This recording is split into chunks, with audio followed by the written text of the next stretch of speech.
So what if I told you that a multi-billion-dollar, absolutely revolutionary airplane was sold for just $1?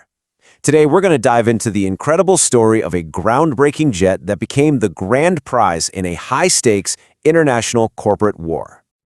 I know, it sounds completely nuts, right? But it is a true story. We're going to unpack how a plane that was designed to change the entire game was nearly crushed by a corporate giant, only to be saved by a shocking last-minute plot twist that literally changed everything. All right, so let's meet the star of our show, the Bombardier CSeries. Now, this wasn't just another plane. It was Canada's incredibly ambitious answer to the future of air travel, and it was born from a desire to compete in a market totally dominated by giants. Bombardier's whole approach was something called a clean sheet design. Now, what that means is they didn't just tweak an old model or slap on some new engines. No, they started from scratch. And that approach is super risky and unbelievably expensive, but it's the only way you get true innovation. And that's exactly what they did. And what this new plane promised? Well, it was a massive leap forward. We're talking 20% less fuel burn, 15% lower operating costs. They pulled this off with advanced lightweight materials, brand new super quiet engines, and this really unique process for creating the wings. I mean, by all accounts, it was a technological marvel. And you got to understand, this was more than just some corporate project. This was a national project for Canada. The government put in $350 million, seeing the CSeries as this huge opportunity to lock in thousands of high-tech jobs and really cement Canada's place as a leader in aerospace. The stakes, they couldn't have been higher. But here's the thing. When you create something this disruptive, you don't just get customers. You get the attention of your biggest rivals. And in the world of airplanes, there is no rival bigger or tougher than Boeing.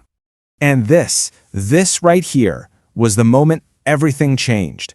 Delta, a huge U.S. airline, placing an order for 75 CSeries jets was a massive vote of confidence. It was proof that this plane was a serious contender. But for Boeing, it was a five-alarm fire. A Canadian competitor had just landed a monster deal right in its own backyard. Boeing's response was, well, it was swift and it was brutal. A year after that Delta deal, they filed a trade petition accusing Bombardier of dumping. That's basically selling a product in another country for way less than it's worth just to squash the competition. The U.S. government took a look and preliminarily sided with Boeing, which led to a truly jaw-dropping proposed tariff. So you've got this classic David versus Goliath showdown, right? Boeing's argument was that Bombardier sold these plans for only $19.6 million a pop, way below the $33 million it cost to build them, and they could only do that because of unfair government money.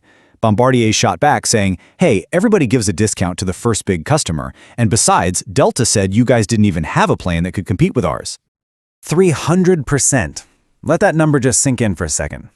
The U.S. Department of Commerce proposed a crippling 300% tariff on every single CSeries jet brought into the U.S. This wasn't just a penalty, this was a kill shot. It was designed to make it completely, utterly impossible for Bombardier to sell its plane to Delta or anyone else in the U.S. ever. So Bombardier's backed into a corner, right? It looks like it's game over. Their biggest customer is blocked, their finances are stretched thin. What they did next was one of the most audacious and frankly brilliant survival moves in modern business history. Just think about it for a second. Your company's entire future, your country's pride, it's all just hanging by a thread. What could you possibly do? Well, the answer was something absolutely no one saw coming. For $1 Canadian. That was the price Bombardier gave away majority control of its multi-billion-dollar CSeries program, its crown jewel, for less than the price of a coffee. But to who? And why on earth would they do that? They sold it to Boeing's biggest rival, Airbus. And here's the genius of it, the checkmate move. Airbus takes control for that symbolic dollar. Then, they announce a plan to build the jets at their existing factory in Mobile, Alabama. See the loophole? If the planes were assembled in the U.S., they would technically be American-made products, and Boeing's import tariff would become totally irrelevant. It was an absolute masterstroke. So, with the Airbus deal in place, crisis averted, right? The tariffs are bypassed, the story's over. Well, not quite. The U.S. International Trade Commission still had to make its final ruling on whether Bombardier had actually harmed Boeing in the first place. You know, the Airbus move was a brilliant business play, but the legal case was still in motion. So everyone in the industry just held their breath, waiting for that final word from the ITC. Were they actually going to uphold that insane 300% tariff? And then, the final twist. The ITC voted unanimously against Boeing. Their final ruling was, and I'm quoting here, U.S. industry is not threatened and no duty orders will be issued. All the tariffs were thrown out. It was a complete, total, stunning legal victory for Bombardier. And this is the great irony of this whole story. Bombardier won the legal fight. They proved they had done nothing wrong. But the threat of the tariff, the corporate war, had already forced their hand. It had pushed them to make a decision they could never, ever take back, giving up control of their masterpiece. So, after all that chaos, what happened next? After the dust finally settled, what was the fate of this incredible little Canadian jet that could?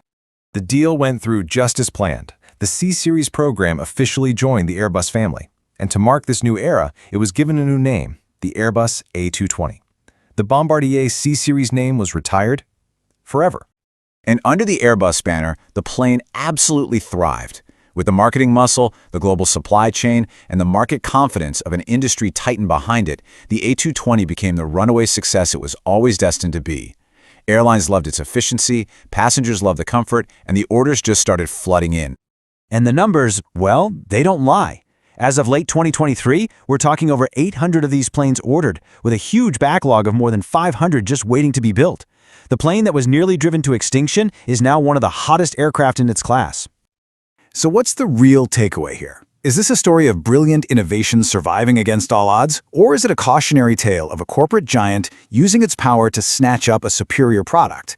You know, the answer's probably a bit of both. But one thing is for sure. The story of the A220 is a powerful lesson in modern corporate strategy, innovation, and survival, in a world where the biggest players always play for keeps.